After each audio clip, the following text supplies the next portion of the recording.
Razzies. Like, despite this being like Yeah. reviled, it didn't win any. And who reviles this movie? Lots of people hate this Besides movie? you.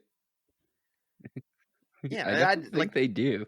I thought this was like people hated it. It's only got like, hold on, 49 on Rotten Tomatoes, 46 on Metacritic.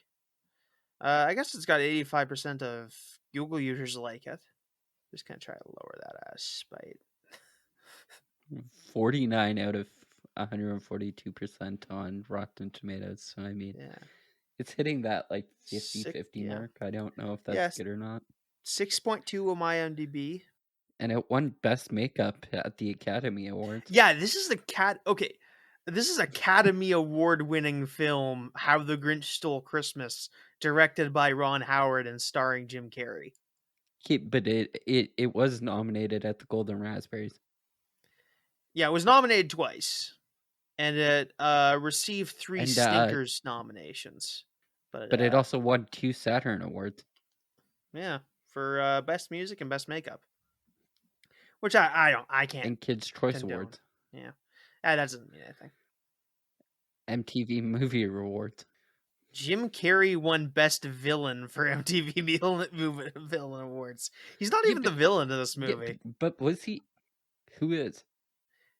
The mayor guy. Yeah, but like, would you really classify the mayor necessarily a villain? Like, we dislike him. He's not necessarily like. I would classify him as a villain. I'll get into this, but yes. Like, wouldn't you argue that the Grinch at some point in time weirdly crosses over from the fact that he's a villain into like an anti-hero? I don't know if I think I'd call him the victim in all this. Really, I think he's just a victim of a situation, and he gets better at the end, and he doesn't hurt anybody. Let's be honest. No one died. He tries to get kids to run with a saw. Yeah, and they're fine, presumably. Yeah. How often do people actually... also, it's a saw. At worst, they're going to cut themselves a little bit. It's not like they're going to... Like, a saw takes, like... By the way, they were talking about, like, a hacksaw. It would take, like, a good bit of effort to do any real serious damage. I don't know. No, I like, you cut yourself pretty bad, and it's kind of rusty, so a tetanus shot, but I think it's... I don't think it, like, long-term hurt and kill anyone. Unless they didn't get a tetanus shot. Well, no, you get a tetanus booster after you get a tetanus shot. I don't think you... Is tetanus something you're vaccinated against, or... I think it's once every 10 years you're supposed to go from. But no, they give you something afterwards to go after it, and like even then, I think some polysporin. I mean, 38,000 people died from tetanus in 2017. Yeah, out of like what, like a 500 million people die every year. I don't think that's a really big thing. I don't know. Well, like still, like that's a fairly big chunk. Also, these kids are in like a civilized area. There's definitely like a hospital or something nearby. They'll be fine, Cody. Like, you do realize that dying from tetanus is like one of the most painful. Oh yeah, I realize this, but they're not going to die from tetanus, right? They're not going to die from tetanus. They'll be fine. Never know this. I doubt it. They died from tetanus. Anyway, so yeah, Black Christmas will be next. Yeah, so that'll, like, we'll do Black Christmas next week-ish.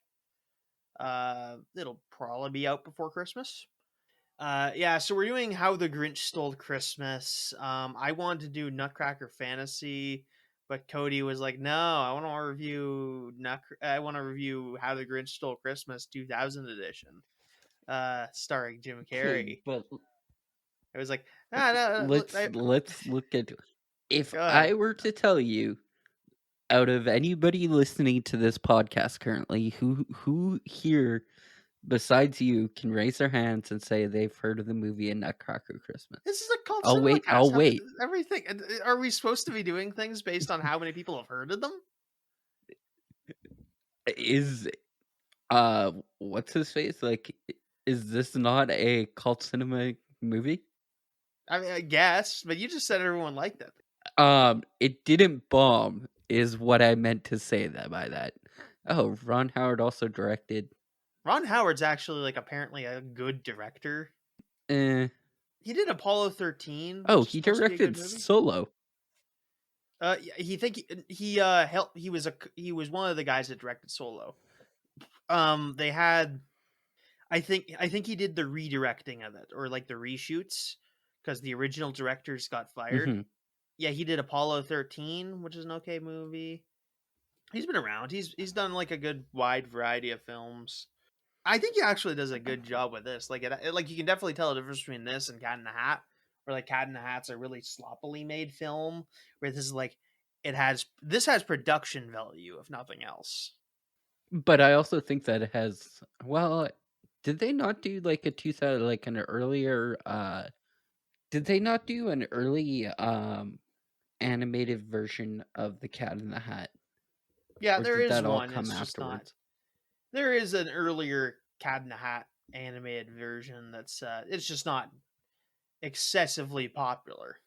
It exists though. Mm-hmm. It's not like the original animated version of this, which is just like this huge iconic thing.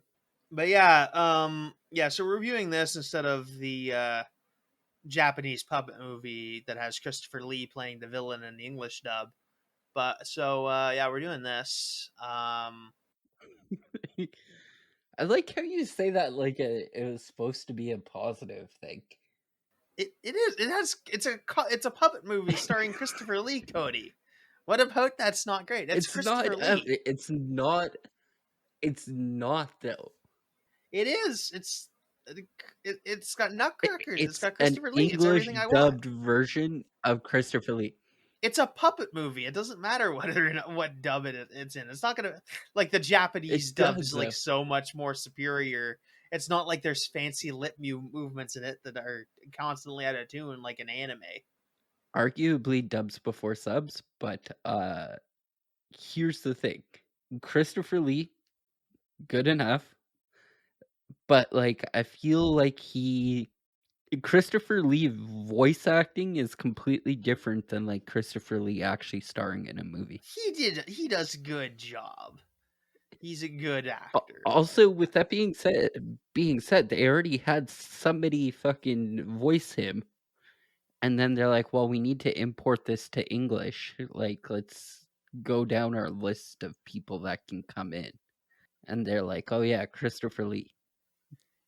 They don't just bring in Christopher Lee. I'm sure Christopher Lee cost big money. Okay, what I'm saying is Christopher Lee should be coming in first place before he's getting offered second place to some random Christopher Lee doesn't speak Japanese. He's not going to be brought in to do the Japanese dub. How do we know that? I'm pretty sure. How do we know Christopher Lee does not know? He speaks German. He doesn't speak Japanese. Cody's looking it up. Yeah, okay. He speaks 7 foreign languages, including French, German, Greek, Italian, Russian, Spanish, and Swedish. I apologize that I gave Christopher Lee so much credit that I assumed that out of the 7 fucking foreign languages he could speak, Japanese wasn't one of them. I mean, he's no Sean Connery. Sean Connery can speak Japanese, I'm sure, but he speaks Japanese in a movie, so that means he speaks Japanese. I don't think that. He visited Japan in Highlander, so that means he speaks Japanese. So welcome, listeners, to Kyle and Cody's Cult Cinema Cast. I'm Kyle. I'm Cody. I don't know if we got to that. I'll delete that if we didn't do it. But so yeah, Oscar award-winning motion picture How the Grinch Stole Christmas, adapted from the Dr. Seuss book How the Grinch Stole Christmas, which is a beloved Christmas story for the ages. I thought I had this on VHS, but I could not find it. But I did certainly own it at one point. Oh, what a shame. Yeah. I might have gotten rid of it. I didn't ask my sister if she had it. which is possible. I also didn't look upstairs or anything. But yeah, this is a film that has gotten flack for being very different from the source material.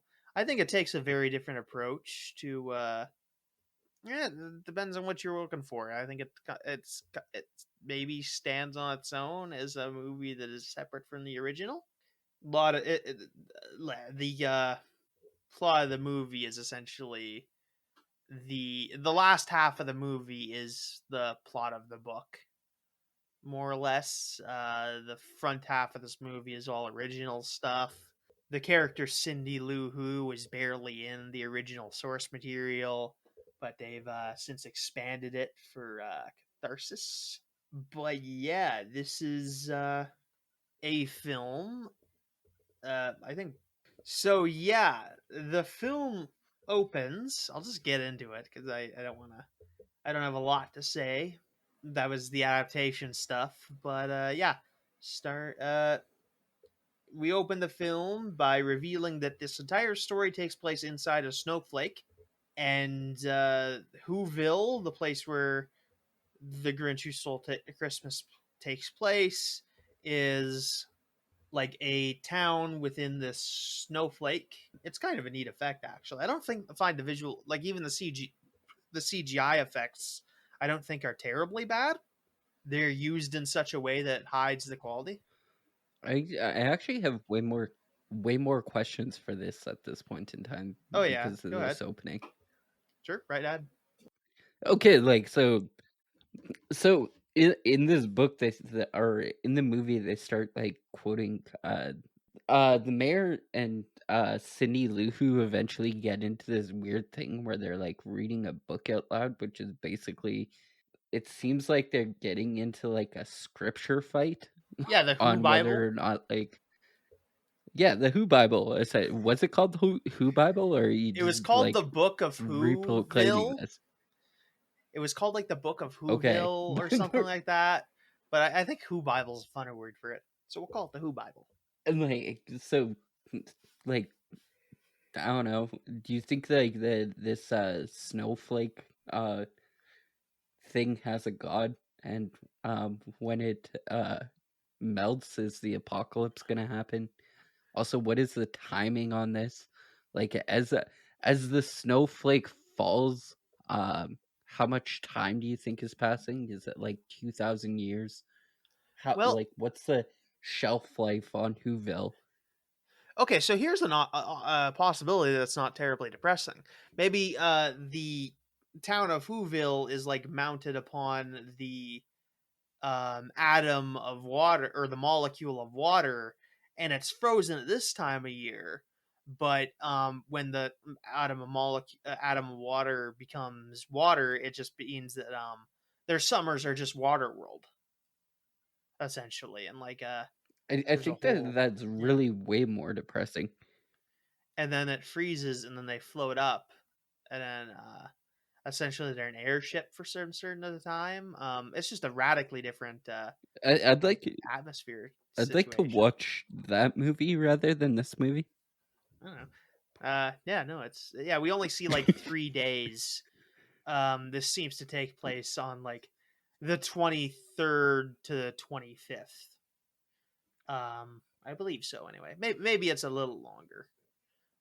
We don't see how much time it takes for Cindy Lou to do all her interviews halfway through the movie. So a couple of days might have passed there. It's possible this movie could take place over the course of a week. We see like 3 days worth of stuff, though. Yeah. All we know is that we only see events that happen during the winter. So we don't know what this town looks like during the summer or spring or fall. Or maybe this snowflake just lands in the North Pole and it's just permafrost, which has allowed their civilization to develop over the course of millions of years. Sure. And I mean, they I don't know. As for their god, Santa? No, because they see Santa in it. Some people claim to see God all the time, to be fair. And how do we normally as a society react to the fact that people are seeing God? Yeah, but like if you could see God, that doesn't, like, you being able to see God doesn't mean he's not God. That's wouldn't be a thing. Let me rephrase what I was saying earlier. The Grinch sees God or sees Santa. Yeah, I don't know that anyone does. Anyone else And like, see? arguably his mental. And he literally says something about like Santa just doing it for the tax intensive purposes, living out on the North Pole. So theoretically, if there's a God out there, he's also a tax evader. Yeah, I mean, so would ours. To be fair, I don't see like the churches don't get charged taxes, so I don't think that means God's No, getting they're taxed. Yeah, like famously tax exempt. yeah, no, yeah, perhaps detrimentally, but we'll save that discussion for another time. It's a whole different can of worms. Yeah, leave that for different podcast, another podcast for another day. But yeah, this is it has some interesting implications. It's a similar idea to like in Horton Hears a Who, where there's a little civilization in like a dandelion seed, but that seems a lot more stable because you're dealing with all the same climate, really. In theory, no. Yeah, in theory, yeah, but yeah, this seems like it'd be very precarious. Yeah, so we zoom in Which to like a force. This is Okay, also a movie thing, correct? Yeah, Sorry, I this don't. was just a movie thing, also, correct? Like, I don't think it ever came out of the book. Yeah, I don't recall it being in the book. I didn't get to read it before I did this, but Because apparently you don't have this. Well, I don't have the original. I mean, I'm in regards to the source material. I don't think I have that lying around. It's probably somewhere. I could have. It's not on Netflix, so where is it? They have this and the 2017 one on Netflix. They don't have the original one, so that's weird. This fucking can't be bothered to put the original on Netflix, but put the other two later ones on Netflix for some reason. This is also like apparently the third highest grossing Christmas movie of all time. Exactly. Yeah. Behind Home Alone, the sixth highest grossing movie of 2000. Yeah. But yeah, it's behind Home Alone, and then the new Illumination Grinch is number one, I think. But yeah, so we zoom in to like some voiceover from a guy who's just saying lines from the book and like explaining stuff throughout the movie. And they're having some sort of holiday Christmas parade just through the streets. I think it's maybe like some sort of like just this is a crazy Christmas town with lots of Christmas stuff happening at all times. And that brings out a bunch of the issues with this is that everyone in this town is like totally obsessed with Christmas, which wasn't necessarily true in the book, especially given what we'll see later. But yeah, this town is like it's obsessive with Christmas. And we're introduced to is it Mary Lou or what is it? What's her name? Cindy Lou. Cindy Lou and her dad, who works at are grabbing Christmas presents. It's demonstrated by like Cindy having like a huge stack of presents holding. Cindy's a 10-ish-year-old girl. I don't know. Yeah, so she is like questioning, "Hey, isn't this all a bit much?" As she can only see through a little hole that her dad made in the Christmas present pile she's carrying. And he's like, "Oh, no, it's fine. It's fine." And that's introducing us to their characters. Next, we see some teenagers, Cindy Lou's older brothers and their girlfriends, which, yeah, that's the thing. They're going to someplace dangerous to scare their girlfriends and show them how brave they are, which eventually results in the Grinch pulling out this giant, horrifying Grinch head, which scares the kids, the teens, into running back down the mountain, covered in snow. And when they wander into town, they mention what's the father's name? What is Father Who's name? That is really quite the question. I can't even. Martha Who? No, the It's dad. the love interest. Lou Who. No, that's not it. Yeah, Lou Who. Who. Lou Who. Yeah, that's not hard to say at all. Yeah, no, it's everyone in this town is to some extent named Who. There's a Whovier. There's a May Who. There's a Hubris in the cast list. Yeah, but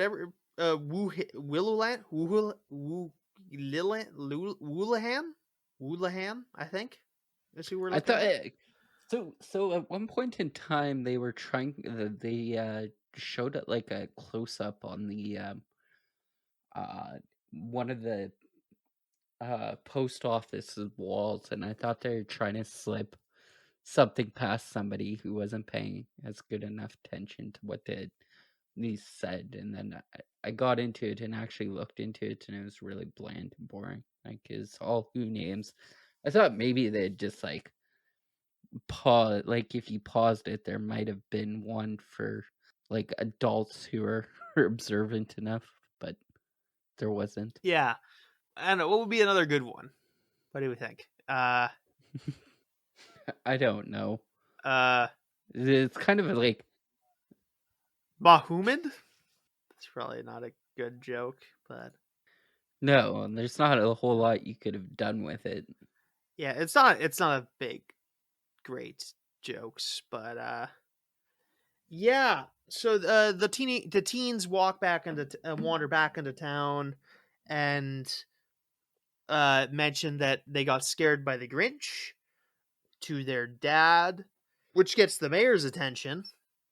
The mayor doesn't want the Grinch mentioned in proximity of the town around Christmas, and he kind of like forces it to keep the incident quiet, kind of impromptuly. It's not much. He just says, "Hey, stay quiet about that. There's no Grinch around Christmas this time of year." But yeah, even though it's weird because it's like, oh, is he an urban legend? But then again, the Grinch has his own mailbox in the town of the town of Whoville. Whoville is the name of the town. They do. He's legally a citizen of the town, as far as we can tell. So he pays taxes. Does he? I don't know if he pays taxes. I don't know. I'm assuming he brought up the fact that he has to pay. Like, if Santa has to pay taxes, then I'm assuming the Grinch has to pay taxes. I mean, who's gonna make the fact that he brought up taxes makes the implication that it's a tax society already. Yeah, he should. Yeah, apparently, I guess because I guess the cops would have maybe arrested him because there's a cop in this.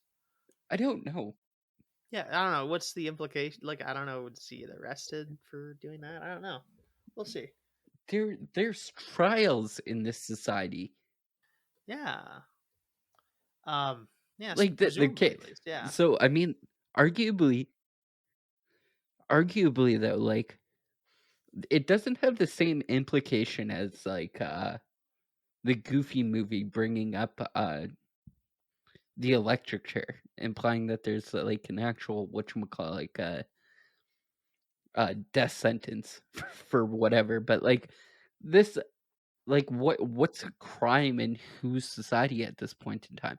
Is there murderers running around in the streets or something?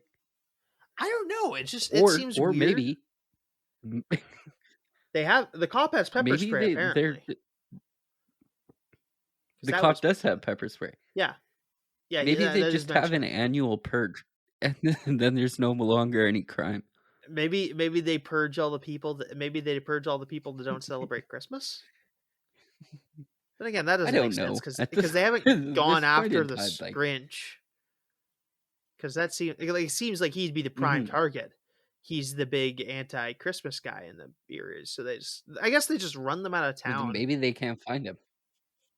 I mean, they've ran him out of town. I think that's what they're happy with. That it seems like Or actually, he didn't get run out of town. They're just happy he's out of town. I'll get into this. I have thoughts about this later. But yeah, so that happens. The Grinch decides that he wants to go into town to do some petty vandalism. So he does that. He sneaks in with like a big stupid Who mask and like a ratty hooded cloak. When he does perfect purge gear. Yeah, it does kind of look like a purge mask, actually. like remember that movie? Like they have kind of like masks. It's kind of functions, right? Yeah, he hands the saw off to some kids. He trips a guy, or he fucks with a bicycle, maybe. Or maybe he just comments on the bicycle. Like he's with his dog Max, and he's just like, this city's dangerous, Max. You gotta keep an eye out. So yeah, they do that. No, he totally fucks with that bicycle. Yeah. I guess he must have. Because this is where he gets the saw that he hands to children, and he's like, run and show your parents this. Yeah. And yeah, I guess he wants to like quickly like saw it off the the Grinch has superpowers in this. Let's be frank about this. I don't put super speed past him. I mean, I have a sort of a little bit of a theory that he might be like maybe he's just this universe's version of Superman. This is just an Elseworlds tale. I don't think so. I think he's more of like a benevolent spirit that died on Christmas, and now he hates it, so he's just I don't so much think that reminds him of Christmas. I think like he kind of gets power with like the rising sun, powered by our yellow sun. I don't think that's a thing. Faster than a speeding bullet and stronger than a locomotive. He is Superman. Da da da da da da da da da da. Anyway, and also he's like the shittiest Superman, if that's the case. Oh yeah, no, he's like this is a Elseworld, so he's not raised by like a kindly couple from Kansas. He's raised by two old lesbians that just like did their best, but they just weren't able to like deal with his needs. Swinger lesbians, yes. Swinger lesbians. That is quite the revelation. Yeah. So if you're wondering if they're trying to like slip past a couple of like adult humor jokes in this movie, they definitely are. Yeah, no, there's a point in this movie where definitely there's like some sort of like swinger party. I think we see the part that's like before the orgy starts, clearly. A lot of clothes still on, but there's stuff going on, clearly. They're fooling around a bit, but like it's definitely some sort of swinger party. I've received enough confirmation on this from people who know more than me that this would be a swinger party. I don't know why they put this in here. Yeah, no, it's just odd. It's just like, yeah, no, he was raised by, it's like they decided that was the thing they should do. Like he's just raised by a couple of old lesbians, or like a couple old ladies. Clearly like something going on there. They could be bi or pan or whatever too. Poly, I suppose would be. It's a good and weird. That's being pedantic at that point. But I'm not here to argue the semantics of what's going on here. I get what's going on here. That's fine. I'm just saying, like, why did they feel the need to include this? Like, why couldn't they just be like, well, like they gave him a backstory, but they very pointedly made this a part of the backstory with no, like, are they implicating that, like, I feel like a lot of this is just my assumption, but I feel like a lot of the lesbian audience wouldn't like be opposed to like a fantasy about like raising a little monster child. I feel like that's something that would like if there was just like a show that was about like some old lesbian couple raising a little monster child. I think a lot of lesbians would buy into that. I think that would work. I think that would fly with that demographic. Sure, but like it's pandering. Okay, but is it pandering in like the worst way possible or like the best way possible? I think it's perfectly innocent pandering. I think it's just like, some people like this. The people who know will like this. It's like, yeah, this like yeah, but like they were throwing it in there for the kids, so were they throwing it in for the adults? I mean, kids like see that and then they Was recognize Ron that like that's Howard a normal secretly thing. Yeah, raised by two lesbians? yeah. This is. I don't think that was the. I don't think he is. But I think this is more that like, oh yeah, this is just fun little representation. I refuse to like do any research that would unverify this fact. I think this is just like some fun pandering. In like a weirdly placed in a 2000 movie. Anyway, so yeah, the Grinch wanders into the post office where Lulu who works and has his daughter with him all day for some reason. I don't know what the reason is. I guess the boys refused to babysit. This might have been an incident earlier today. Honestly, they probably just the boys probably wandered off and left Cindy at home, and then her dad went home for lunch and saw that she was alone, so he had to take her with him. That might have been a thing. That could easily be the scenario here. So much subtext to this wonderful movie. Okay, so apparently on the Wikipedia page, it says the Grinch arrived in Whoville as a baby and was adopted by two elderly sisters. Horseshit. That's what they call them in the history books, Cody. Also, everyone in this town has the same name. Do the math. Are you implying that everybody in town is just inbred? Probably. Look at their noses. It's probably inbreeding. Okay. Okay. Everyone in this town looks like a weird mouse person, by the way. This is just a thing. So I googled, was the Grinch raised by two lesbian swingers? The top post is from Reddit r/teenagers. Maybe. That's interesting. But anyways, they have either way, like you have to like have like an excuse for like why like what you're doing, like that. This is a different age. This is the 2000s. You still have to like hide it from people and like have like a reason that says like, yes, she's my sister, wink. Yeah, but they didn't even do that though. Like that's all I was saying is like it's weird to try and hide it. I guess maybe it's coming from like 20 years ago. 20 years ago, arguably less talked about, still an issue, but like this is mainstream stuff. I don't think they would be trying to.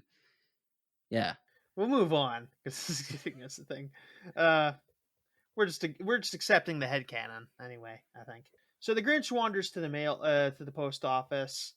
He's doing some messing around in the sorting room when Cindy Lou wanders in after having a talk with her dad about who the Grinch is, and Lou's just like, well, he's not a who, he's and she's just like, a what? Oh yeah, he's a what who doesn't like Christmas, and he's kind of dismissive toward. I don't know. He's different. He's raised in perhaps an odd household that maybe society doesn't entirely accept at this point in time. But yeah, I think this is interesting. But yeah, he gives like an explanation about who the Grinch is. He doesn't. To be fair, I don't think that Lou knows really who the Grinch is. It's just like he knows the stories. He's not among the people who directly knew the guy. And given the Grinch's personality, it seems like he kept to himself a little bit. But yeah, so the Grinch is in the back room when Cindy Lou wanders in, and she screams, and he ends up falling into the sorting machine, which is like a really, this entire situation is pretty nightmarish. Like it's just like a very crappy sorting machine where all the boxes are put into like a feeder and then dropped into a lower floor where they're stamped with a big fragile sticker and crushed. The mail system is not Yeah, much like better in every real other life. post office out there. Yeah, just a normal post office, really. Yeah, so she screams and falls into the thing, and she's screaming for help, and the Grinch is about to leave, but he ends up just being like, "Ah, all right," and grabs her out of the sorting machine, and she's just like, "You saved me," and he's like, "No, I realized you weren't properly packaged," and then proceeds to wrap her in a bunch of wrapping paper and leave her in the sorting room.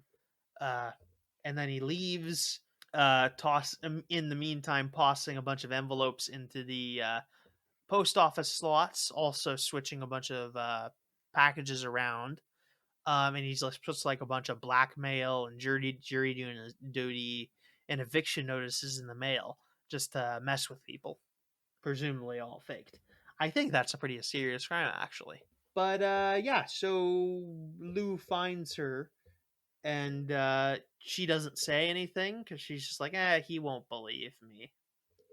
And yeah, they go back home after work, and to find the mom of the family decorating the house with Christmas lights, and to try to show up her neighbor Martha May Whovier, who proceeds to go out and talk about like, oh yeah, my Christmas lights are so good, you're doing such a good job, and then proceeds to like tarp a sort of cannon that fires Christmas lights at her house, and and she's shaking with the recoil, and her like their somewhat deep V-neck, and if the frame was like lower just a little bit, you'd see like her chest rattling around. But they have to raise the frame a little bit because this is a PG movie for kids. Yeah, I think you're the only one who realized that, Kyle. Am I not? No, it's clearly what they were implying through this whole thing. It's not like I don't feel like I'm making like a deeply red take here. She's wearing like a short dress with like a deep V cut in the neck that like ends like halfway down her chest. It's not like a weird thing just noticed. It's clearly available on the television. No. I'm pretty sure it's just a weird thing you noticed.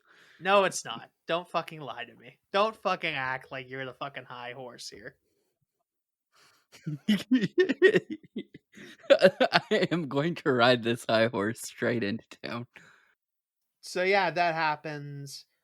We see the Grinch shoot himself back up the garbage chute, which leads all the way up to the top of the mountain where his lair is. It just seems like an inefficient way to deposit garbage. Also, this town is right next to a mountain. This town must get like swallowed in a avalanche every few weeks. Um, I feel like this is bad avalanche territory. I mean, probably. And like, I'm pretty sure it's not even like surrounded by a mountain. I'm pretty sure it's surrounded by more than one mountain. Yeah, no, it's several mountains. Like, it is definitely conclaved, right? True. Yeah, I think so. Yeah, they're kind of in like a valley. Yeah, maybe they just have a robust like system of like controlled avalanches that like to keep the place from filling up with snow. Could be. I don't know. Yeah, he does that. He's hauling some trash around. He catapults some trash at a picture of the mayor, who he has a particular spite for. He notices that his heart is shrinking because he's trying to be more spiteful, and we see him eating a raw bottle, just eating glass. Mm-hmm. In the meantime, Cindy agrees to is going to try interviewing some people who know stuff about the Grinch, starting with the Grinch's moms, who tell her the story about how the Grinch arrived. The babies of Whoville arrive in these things called humble cellas, which are like baskets with little umbrellas on top of them, and it lands in the and like we said earlier, the Grinch lands in a tree just outside of their house while they're having the swinger party. Evident, it's not understood how exactly this works. It's just like, oh, I guess the babies just show up after a while. But I did see like one guy just, I think I sent you this video, Cody, about like the implication that the Grinch is just like the amalgamation, the one baby that resulted from the swinger party, just like is a combination of a bunch of people and made himself into some sort of super person. Like, you could argue that like the Grinch in itself is like a birth defect, correct? A mutation, I think, is the proper word, or the polite word. Yeah. He's a mutant. Well, so he's not Superman. He's he needs to go. He just needed to go to like, yeah, he needed to go to Xavier's School for Gifted Youngsters, and then like he'd have like a heart to heart with Wolverine, and like they'd have, and like that would be the end of his character arc. He'd just like become like X-Men. He's got superpowers and some sort of like clearly super intellect. Like he's really smart, actually. He's like good at like engineering and stuff. He could be on the X-Men. He's like remarkably good at engineering, apparently. Because I'll get into this when it comes up, but yeah, he they don't they find him in the morning and they decide to raise this baby who's like a weird little.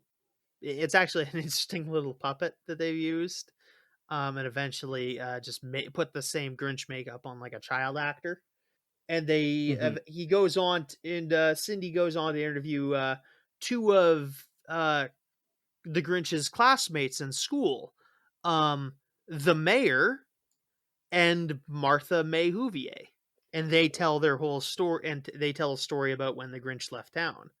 And we get that story. Essentially, the Grinch had a crush on Martha May, who has a way bigger crush on him, to be honest. I think Martha May has the hots for the Grinch, absolutely. She likes her big green men, I guess. I guess he's not very big at this point in the story, but he's actually shorter than the rest of them. If he really likes a Grinch, I think she would like lose it over the Jolly Green Giant or the Hulk. Yes, but preferably the Holly. Although maybe she likes the fur too. Maybe she's a furry of some sort. Win in a fight between those two. Between which two? The Jolly Green Giant and the Hulk. Oh, the Hulk. Why? Because the Hulk is pure rage. He gets stronger as he gets angrier, and like the Jolly Green Giant is going to try to make the Hulk eat his vegetables, which is just going to make the Hulk angrier because he doesn't want to eat his vegetables. So yeah, but he's a never-ending cycle. The Jolly Green Giant, though. Yeah, but he's trying to feed him vegetables. The Jolly Green Giant. Are you angry? Are you angry? After he's tried to feed me some vegetables I don't fucking want, maybe. Honestly, like you're 20, what, 27, 26? I'm not saying I am mad at him for trying to feed me vegetables. I'm saying like one could be. I'm not like anti-vegetable like some people. But yeah, no, I think I'm just laying out the scenario that could be possible. Yeah, how can you be mad at looking at the Jolly Green Giant? I don't know. Anyway, or does the Jolly Green, or does making the Hulk be jolly end up meaning you win? Is that the question? Does yes, that really count? theoretically, if the Hulk isn't angry anymore, he's no longer the Hulk, right? True, but are we enforcing a deathmatch here scenario? So theoretically, he could literally murder Bruce Banner, but I think that goes against everything that the Jolly Green Giant stands for. Yeah, right? Although murdering Bruce Banner just makes him turn into the Hulk. Apparently, does it though? Oh yeah, no, you shoot Bruce Banner in the head, and he turns into the Hulk. That's happened in canon several times. Okay. It was mentioned in the Avengers movie even. That like Bruce said, "Oh, I fired a round into my mouth and the Hulk spat it out." Huh. Yeah, that was mentioned in the Avengers movie. That's weird. Yeah, no. Bulk's a fascinating character. I could talk about him all day. Anyway, so yeah, we get a couple this is really our first kind of interaction between the mayor and Martha May. Mayor feels that Martha May is his girlfriend, which I do not see any evidence towards. He will propose later in the movie, but I think this is like a grand notion of this is like a grand motion of affection more than like the culmination of some long relationship. To be fair, I don't get the impression that they're dating really. Yeah, I've got nothing. Because they're not seen they don't live together. We don't see them together in any scenes where they're not like obligated to be. I like Yeah. But anyway, Martha's hitting on the Grinch and she's talking about how much she likes Christmas. And that motivates the Grinch, who's kind of like meh on Christmas, to like make a whole fancy angel out of like spare parts and jewelry he stole from his mother's. Yeah, that's a thing that happens. And then he makes up that thing, and he also takes to heart a comment from the mayor, whose name is what's his name? Mayhew. It's Mayhew. Also, who elected this guy? Well, I presume he's properly elected. Mayor Augustus Mayhew. But yeah, I presume he's properly elected. To be fair, I have no implication that he's not. Do you think it? Yeah, but like, I'm not talking necessarily about whether or not he was elected. I'm more so arguing, what do you think their election process looks like? I don't know. In this town, it seems like more you go down to the place and say yay, nay. I don't think there's like paper ballots for them. I think it looks a lot like a 18th century election more than anything, less than like a 20th century one. Not necessarily a good thing. Yeah, no, it's not. You could probably have stuffed the ballots for all we know. No, this is easily there's a lot of room for corruption here. Mm-hmm. Yeah, the Grinch takes a comment from Augustus to heart that Martha isn't going to like him because he's an 8-year-old with a beard. Even though he doesn't really have much of a beard, he's just kind of hairy. But it seems like his face is kind of... Yeah, that's definitely not a beard. Yeah, no, I like he's generally hairy, maybe. But I don't think that qualifies as beard. Like, does a cat have a beard? If it's otherwise even with the rest of its coat, I would say no. A cat can have like a beard. Mutton chops, yes. Yeah, no, yeah, he's absolutely a very hairy man. He doesn't have a beard. Several questionable haircutting choices, but then again, everyone in this town has a questionable haircut. It's a very silly looking town. So yeah, he decides to shave. Yeah.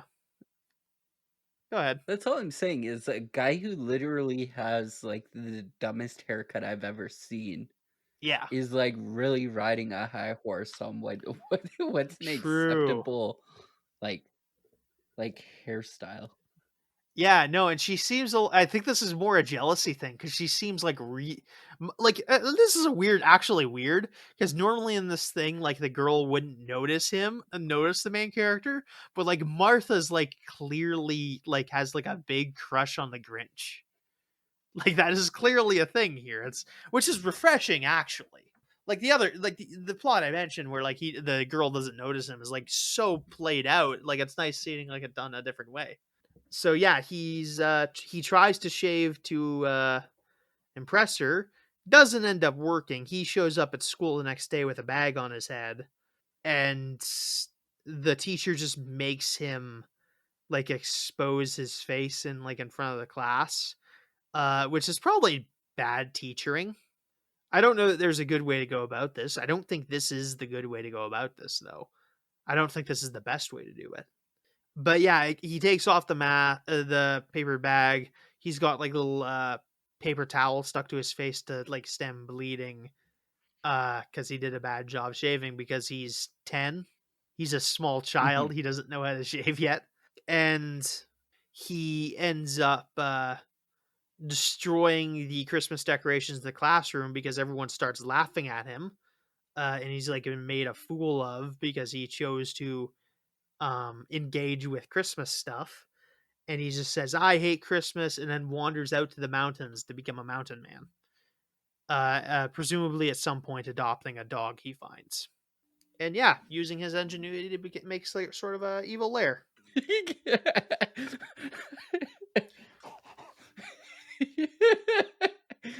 I'm sorry. I was looking at the IMDb page for the dog who played Max in this, and under trivia, it says, "Did you know trivia colon is a dog?" I'm gonna delete that part so it sounds like you laughed at my I jokes. like to think so, because please don't. I was more so looking this up to like try and figure out if his dog is still alive, because like dogs notoriously Yeah, the dog's name is Keely. don't. Keely of some or Keely, I think, is playing Max in this. Keely, yeah, Yeah, nice. It's actually a nice dog. It's like I think it. I think the dog does their job well. it's female, Is it lady dog? and in the movie he's playing it. Or she's Yeah, playing a guy. Okay. I didn't realize that. That's odd. I mean, I suppose I wouldn't. I can't tell. I can't usually tell male dogs from lady dogs apart in real life, so I'm not surprised I didn't get that. But not that I spend a lot of time around dogs. But anyway, so yeah, we get our next scene, which is after Cindy gets her interviews done, where they need to nominate a cheermeister, who's basically a big guy the town elects chooses to do a bunch of festivities and be like a fancy person for a day. Mary Lou nominates the Grinch, which the mayor is quite upset about. But she makes a good case, and the town's just like, yeah, we'll side with him, side with you on this, Cindy, because she makes a point that, like, hey, we should be nominating the person who most needs it. And I think the Grinch needs to, like, learn to be, like, involved in, like, the holiday spirit, to, like, make him a part of the town again. And yeah, the mayor's really the mayor and his stooge are the only one who are like anti this, really. The rest of the town seems to go along with this pretty quick.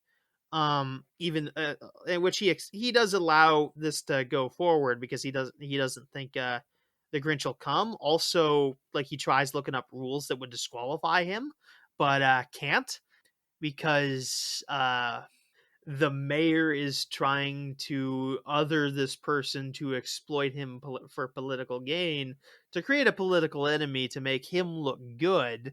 And also he wants the Grinch. He wants the position of what's the position called?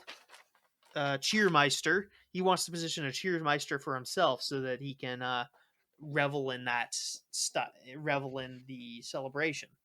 So he's using his political power and the others, and taking advantage of the latent prejudices against the differently presenting Grinch in order for his own personal gain. And people kind of just go along with it because they don't totally realize what they're doing, and they have some latent prejudice against, I guess, green people. We don't know how long this has been going on, really. How often do these Grinch-like beings show up that have to contend with this sort of racism?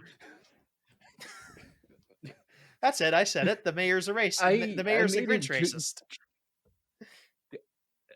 I made a joke earlier that, like, maybe they purged. Yeah. And I we don't know the backstory about this. Maybe, like, there was a war that the green people lost to the Who's. Unlikely. And once I don't. But you don't know this. the Grinch is a racialized person that has been forced into like less livable real estate because he is different from the rest of the people, and for the financial gain of a select elite few. I'm waving my hands up. I rest my case. This is a yeah. I don't. I don't think the Who's are like attempting to perform a hate crime on the Grinch not here. the Who's. If that's what you're telling me. The mayor. The mayor is leading this wrong. The Who's don't know much better. They get over this with the insistence of Cindy Lou, who's being an activist on the being an activist on behalf of the Grinch, and they're willing to side with her as easily as they side with the mayor. Actually, they're more willing to side with the Cindy Lou. This is ultimately like good toward the town. It's just that like the town had a moment of weakness, which resulted in the Grinch being chased, having to lead town. Like, this is something that can be fixed, but the mayor is fighting for his own financial gain. It's not a financial gain, though. Yeah, but he's getting stuff out of it. He's trying to make himself the Merrymeister, which gives him a lot of prestige in the town, which would presumably be good for his next mayoral run. And also, I think he's maybe doing this so that he can be in a position of authority, so that he can better propose to Martha later in the movie. I think that's part of his plan. I'm not okay. So there's definitely personal gain to it. Yeah, not saying there's not personal gain to it. I'm saying there's no financial gain, because financial gain would indicate there's money, and as the Grinch learned, it's not a paid position, as he continually asks for a paycheck for it. Yeah. Well, personal gain I think works here. It's also there's definitely seems to be some sort of money in this society because they're buying things. And then again, I don't know. Yeah. We don't see any money in people's hands. Are you? Although the guy does try to like that one guy does try to do like sales. 3 minutes into the opening scene is literally just like him handing money over to. Right. Yeah, you're right. There's definitely stores in this. Yes. Yeah, that use money. Yeah, I remember. Yeah, you're right. I was wrong. But yeah, so Cindy has to go find the Grinch to let him know that he's been nominated for Cheermeister.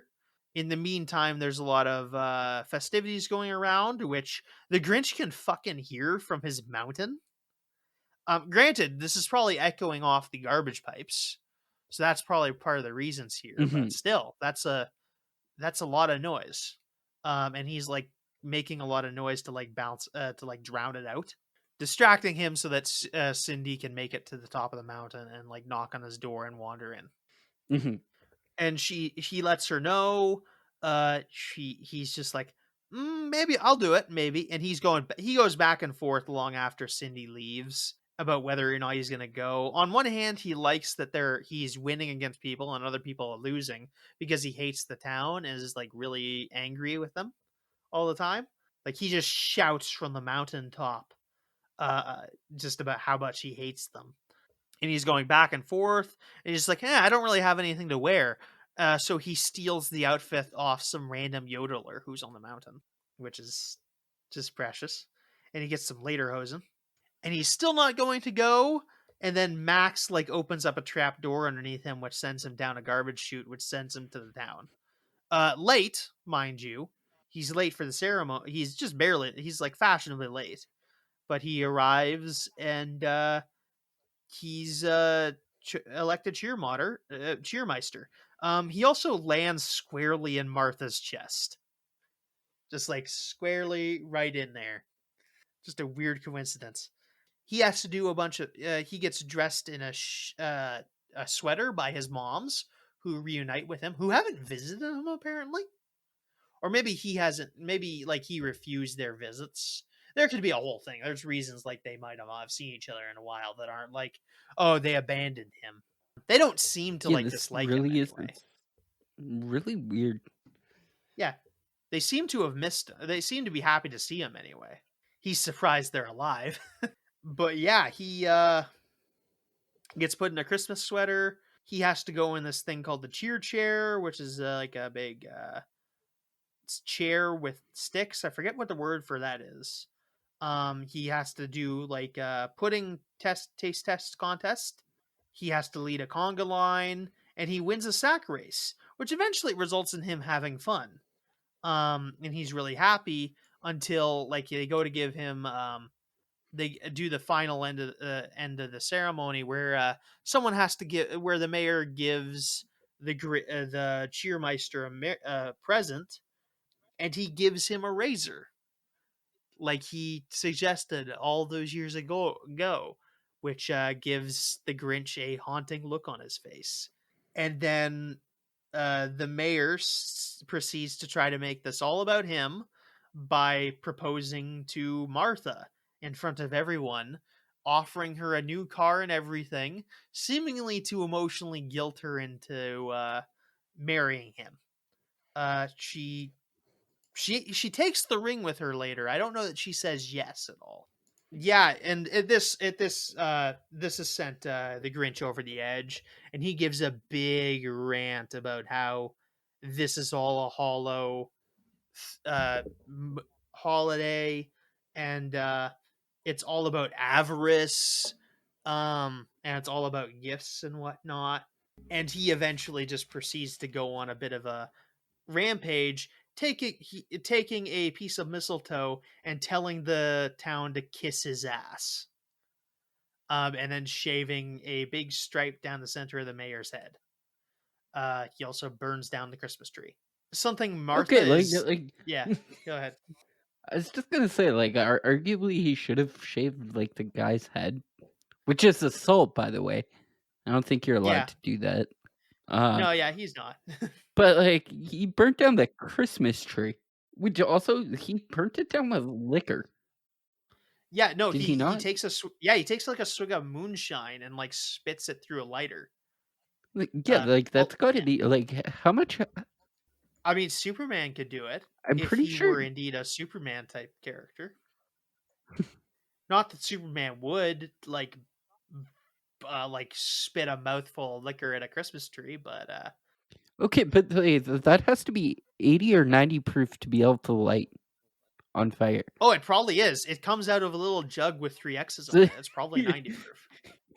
Okay, I didn't see that, so I just heard, "Hey, that's my private stock." So I was just like, "Damn, this one Whoville is just getting fucking lit." Oh yeah, this town parties. This fucking town parties hard. Yeah, And not just like normal parties, but also swinger parties. yeah. It's in there at least. It may not be a common thing, but it's in there. It's happening. So yeah, Martha's kind of turned on by this in the background a little bit. Mhm. And he proceeds to steal. He after this steals a tiny car because there's tiny who's, which there were in the book, to be fair. So he takes the car, drives it around, crashes it, which causes an explosion which reaches above the town skyline. It's a massive explosion, And actually. didn't No cause a one hurricane, died. or not a hurricane, an avalanche. Yes, nobody died, No who's were theoretically. marked. Yeah, no who's died in the making of this film. And also, as the Grinch flees, the mayor briefly scolds Cindy Lou, and they bring out a spare tree. At this point, we reach the plot of the original source material. Everything I've just said is pretty well stuff from that's made for the film. Maybe a few lines of dialogue are in there, but yeah. The Grinch gets mad when he gets home because he sees Max dancing to Christmas music, and he tosses him out and pulls Max up and sees that Max has a beard, which inspires him to pretend to be Santa, to like be an anti-Santa Claus and like sneak into town and steal all the presents on Christmas nights, which he does a lot of work to do to a rendition of the famous song from How the Grinch Stole Christmas, which is covered in this. But yeah, so yeah, that's a thing. He goes to do this after Santa leaves Whoville, in the night, which we see Santa in this. So presents are delivered in addition to the presents that the parents buy. Oh, I suppose that's how it's supposed to work in real life, according to like how we lie to our children about that. So yeah, he begins his Christmas heist after he like Tony Starks together a sled in his like snowy mountain and makes like a rocket powered reindeer sleigh and straps a big antler to the top of Max's head. Okay, but he does this all in 4 hours. This was what I was gonna say earlier. Um, before the party, it shows that there's only 4 hours left until Christmas. Yeah. I had interpreted it. I thought he had more time than that, but yeah. Yeah, no, he makes good time with all this. Stealing everything in Whoville. Yeah, he might be using I'm not like super speed. Yeah. He's got Santa powers, evidently. or here's my alternative theory. Time in this universe isn't normal time. Yeah, true. Could be. And we're going on snowflake time. Maybe the night's longer at Christmas night in order for Santa to accomplish everything. Maybe it took a little while for maybe maybe they extend the night magically in order for Santa to do his thing. But yeah, maybe. Yeah, he ends up stealing stuff. At the first house he goes to, it's the Who house that Cindy Lou Who lives in. I don't because they're all named Who, and I have to specify. She eventually catches him stealing the Christmas tree, which he has to make up a lie about. He's taking it back to his workshop because he's dressed up as Santa, right? And he's going to take it back to his workshop to fix it. And he sends Cindy back to her room with a glass of warm milk, which apparently he leaves the milk but steals the rest of the food. Cindy decides because she thinks Santa Claus. She asks, "Hey, what's Christmas really about?" And Grinch, not really knowing, is just like, "Uh, presents, of course." And Cindy just looks down, and is like, "Oh, yeah, I guess," and then wanders back upstairs. So yeah, he goes and does the whole Christmas heist thing that he does in the book. But he runs out of fuel for his flying sled and the town, so Max needs to pull the entire massive sled up the side of the mountain. So I guess Max has superpowers too. And as they get up to the town, they wake up in the morning and realize that they've all been robbed. The town doesn't immediately join into song like they do in the book, which I think works better for this plot line. If not, it's different. They don't. I don't think this quite has the same points as the children's book makes. But yeah, and this results in the mayor going full on scold this child for allegedly her screw up in quotes because she invited the Grinch down to town. And that totally resulted in the Grinch stealing the presents, even though he doesn't know that. The Grinch could have been planning that the whole time, and like that, this was just like a weird little coincidence that Cindy was trying to interact with him this year of all years. Also, he's just.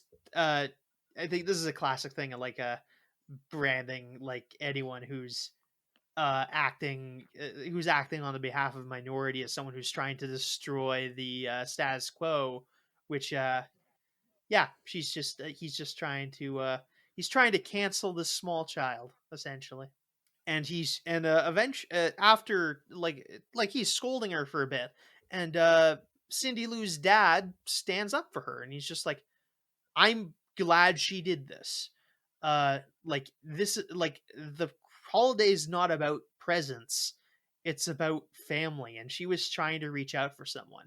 It doesn't matter that that person didn't react to that perfectly, and didn't like take the message she was trying to teach to heart, but she was trying to do the right thing, and we can't blame her for it not working out.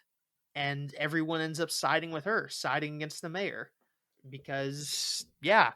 So yeah, they accept the situation and end up joining hands and joining into song. The song from the end of the book, which the Grinch ends up hearing, and he realizes that the holiday wasn't really about the presents; it was about family, and he was just trying to, and he only managed to take away the surface aspects, the extra stuff that's not as important as spending time with your family on the holidays. And his heart grew 3 sizes. And Cindy goes to go look for him. Cindy makes her way on top of the sleigh as Grinch is making this revelation. And as Grinch is making this revelation, the sleigh starts to skid toward a cliff to fall over, which he goes to try to grab, which he tries to stop, doesn't manage to, and he's like, whatever, it's just toys, right? I mean, it's not too big a deal. They're not going to be like happy with me, but I mean, it's not really important that we just clarify that the toys aren't important. And then, but he realizes that Cindy's on top of the sleigh, so he has to summon up his super strength with the rise of Earth's yellow sun in order to lift the sleigh above his head and send it downhill and start sending it downhill in a safe direction. And he tries to, and him, Cindy, and Max take the presents back to the town in an exciting little final slide. So they're going way too fast in the town. Martha and the matron who try to stop the sled with a tripwire. Doesn't work, and it stops inches before the big town Christmas tree, as almost running over the father. And the Grinch returns with the presents, says Merry Christmas, and then says, "Yep, I did it, and I'm sorry. You can take me away, officer." And the mayor's just like and then the mayor proceeds to just try to use his political power to get to like insist that he be arrested. To be fair, the Grinch did commit an actual crime, but he's pushing for the Grinch to be arrested. And unlike in real life, the police do not bow to political pressure, and the police just says, "Yeah, I heard him. I heard that he was sorry, and that's all that really matters." So the police is actually siding with the people for once. Anyway, I thought he got pepper sprayed. No, he didn't get pepper sprayed. They talked about pepper spraying him. Wikipedia was lying to me. No, the mayor says he should be pepper sprayed, and the Grinch says he deserves to be pepper sprayed, but they don't do it. Yeah, so yeah, the town ends up forgiving him, as opposed to what the mayor wants, and political power loses, and eventually it'd be happy ever after. Martha wanders on top of the Christmas bag and gathers her the ring that Augusta gave her, and gave it back to Augustus, saying that she's in love with the Grinch. And then they proceed to put everything back, and they let Grinch cut the roast beast. By the way, that's a fun pun. Also, this roast beast has 8 legs and a gizzard, so that means it's some sort of 8-legged dinosaur, as far as I can tell, or like an 8-legged chicken. It's some sort of monster anyway. It doesn't have wings. It has 8 legs, actually. So yeah. So that's the end of the movie. Everyone lived happily ever after, and the mayor can go fuck himself. I did end up liking the movie actually a little bit. I thought it clicked with me this time I watched it. Oh wow, that's really so dark. Thank you, Cody. Yeah, so thank you, Cody, for showing me the meaning of Christmas, which is, I guess, the so the guy who played the 8-year-old Grinch in 2000 died in 2002, 2 years later. Oh. He had an extreme form of dwarfism. So. So that wasn't a kid. That was like a guy. It's an 18-year-old. Yeah. Oh yeah. So still a kid. No, I didn't Well, realize that. yeah, yeah. Okay, young adult, but Yeah. I mean, 18. I'd say still, like, for the purposes of this, still a kid. There are other scenarios where an 18-year-old might be considered an adult, but I'd say this would still qualify as a kid. It's pretty real sad. But yeah, I guess I did appreciate this movie. Weirdly enough, it's kind of like what I said in the Cat in the Hat version. Like, this movie is tolerable in small doses. Like, once a year around Christmas, you can watch it. It's justifiable. Cat in the Hat it kind of fits that weird niche basket. Like, it's like a very specific kind of stupid that you'd have to like actually enjoy watching to sit down and watch it once a year. I do appreciate the cinematography in this is significantly better. There's a lot of Dutch angles, weirdly enough. Which a Dutch angle is when you film in like turn the camera on an angle, so like you get it's a weird little film effect where you essentially see the image on an angle, so it's weird. But yeah, I kind of liked it. It seemed like this film had like pretty decent cinematography actually for what it is. I'm sure it's not like Oscar worthy. Or wait, it is Oscar worthy. I guess not the cinematography, but this film won an Oscar. That's what did it win against? No, it won for best makeup.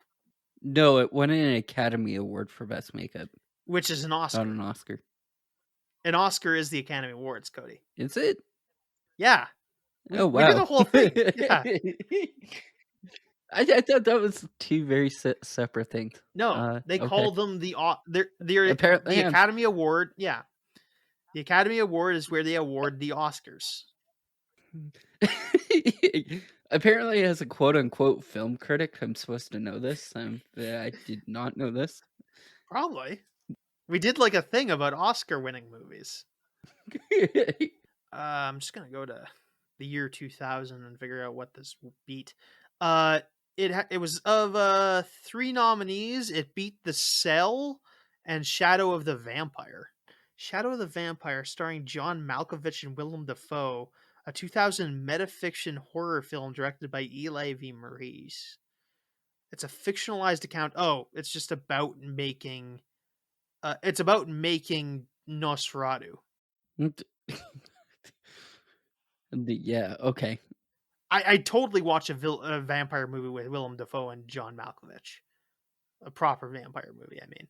It lost to, like, arguably 2 very good movies and then 1 movie for 2000's like best movies, highest grossing films. It lost to Mission Impossible 2, which was at the top of it, but it also lost to Gladiator and Castaway and Dinosaur.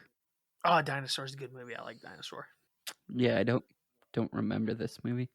Gladiator, we've done an episode on. I did that with Marine. Yeah, one of our most controversial episode. If you want to watch that, our review of my review of Gladiator. But like Castaway was a good movie, was it not? I haven't just seen like misremembering. It probably is. Castaway? I haven't seen it. Gladiator, I would argue, isn't a good movie though. Okay, I would argue. Okay, no, I'm not getting into this. That's a whole different review that I don't want to unpack. I did the review. You didn't show up. I don't know if it was I did show up or I had something else happening. Yeah, no, it was probably had something else happening. We did it like 2 p.m. or something. But anyway. Yeah. Or I was asleep. One of those two. Could be. What do you give the movie, Cody? I'm gonna give it like a probably solid. I was gonna give it a 6 out of 10, but I think I'm gonna land on 5 out of 10. It has Jim Carrey in it. I like Jim Carrey. I'm giving this triumphant tale about the Christmas spirit triumphing over politically endorsed bigotry a 7 out of 10. I thought it was good. It's very different from the original source material, but I don't. Again, that's not necessarily a bad thing. Is the original better? Probably. It's like got better music, but It's definitely I think this is I guess you're talking about the movie. the original movie. Yeah. The original movie, not the original book. Yeah, the book. The This movie movie was an hour and 45 minutes. I think the original is just a short film. What is? Yeah, I don't know how long that is. I don't think it's long. Yeah, the original Grinch Who Stole Christmas. It's 26 minutes. The original, so that's a short film, a TV episode. Ooh, and that has the original's better because there's Boris Karloff in it. And I mean the newer one, the animated one, because notoriously it's 86 minutes, and it also had a better return on profit than the original. Yeah. The third one. Yeah. Its budget was 75 million, and it made 511 million back at the box office. But I mean, it's one of those things where I was like, oh, like if you have something that you can brand towards kids, it's notoriously going to sell very much better at a box office. And I'm gonna assume that's why it made so much money at the box office, is because it could have been geared towards kids. It lost out to Dinosaur, but it also lost out to the very big name adult movies, I guess, like Castaway and Gladiator, Mission Even Mission Impossible Impossible, I 2. think. So I've only seen like the fifth one or something. But in its opening weekend became the highest debut for a Christmas themed movie. I guess that's a really good way to look at it. Is how does this compare to Christmas movies? Not necessarily how does this movie compare to actual movies. Because like I don't have a really high bar for Christmas movie. Like in my opinion, this is the top of the bar for Christmas movies. So like I guess like the only thing that I don't know what my favorite is. I I guess the way you have to go about this is rather go really weird or go further back, because like arguably, or go really off topic, because some people are like, Die Hard's a Christmas movie, and I'm like, Which it fuck is. off, you're wrong, It go sit is. in the corner. No, It's a is movie not. about him getting No, it back is to his not. family. It's about getting back to his family, and that makes it a Christmas movie. It's about togetherness and like It's not a Christmas movie. Because with that argument in mind, you could argue that Gremlins is a Christmas movie that takes place on Christmas, and the guy has sure to get is. back to his family on Sure. Christmas. Yeah. Okay. You haven't made a point against this.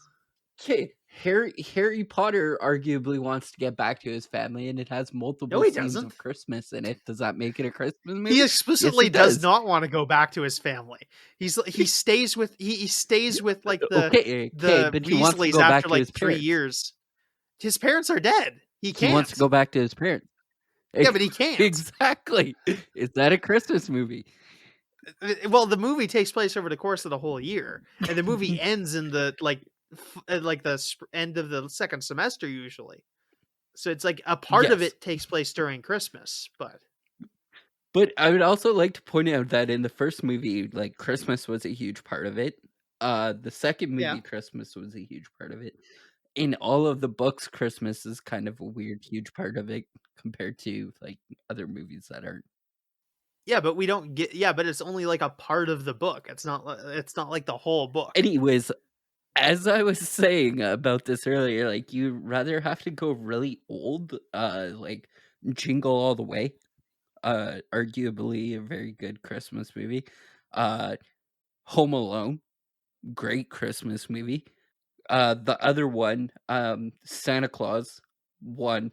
I advise you don't go past like Santa Claus 2 or 3, because that gets hella weird, apparently. Notoriously, if you haven't heard me talk about Dan Harmon's rant on Santa Claus, if you want to YouTube this afterwards, it's quite funny. There's time. I have time.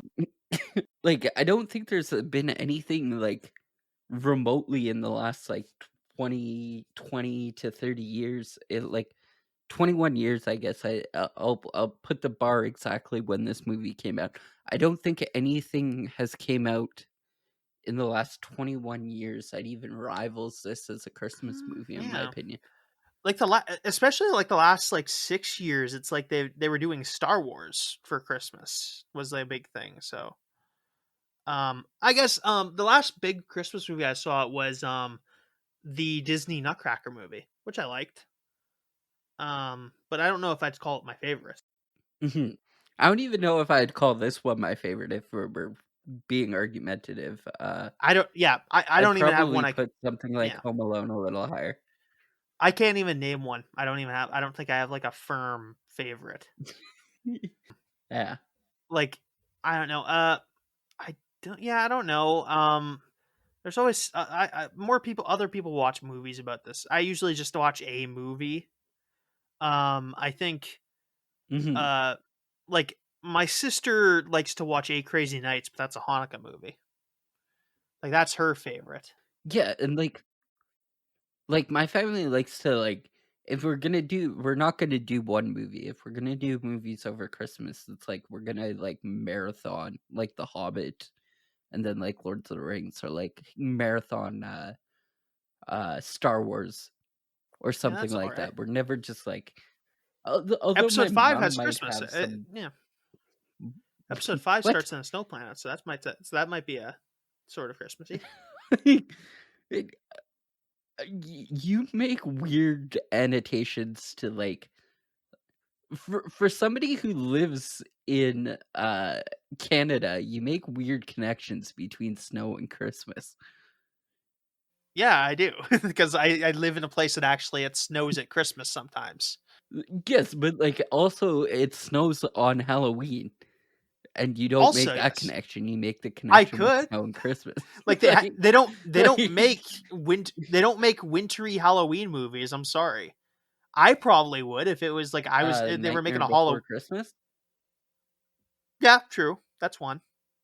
But that's also a Christmas. That's also like a dual function Halloween and Christmas movie.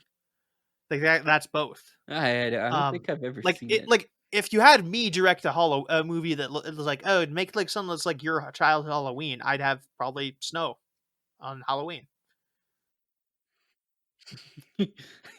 Kids trick-or-treating in their winter jackets? Yeah, yeah, we did. You didn't do that? You had to. Yeah, exactly. This is a factor in Canadian October. What are you going as this year? Spider-Man in a fucking Halloween or in a winter jacket? So yeah, next time we'll do Black Christmas, classic Canadian film. Talk more about it next week. Follow us on Facebook is the main social media where you can find updates. Then you can follow go to the YouTube, subscribe to our YouTube if you're not watching it there. All of season 1 is up now, and then yeah, so that's like, comment, and subscribe to that. Give us the 5-star reviews in iTunes, and see you guys soon. And have a happy holidays and Merry Christmas and happy Hanukkah. Happy Hanukkah. Anyway, see ya. Bye.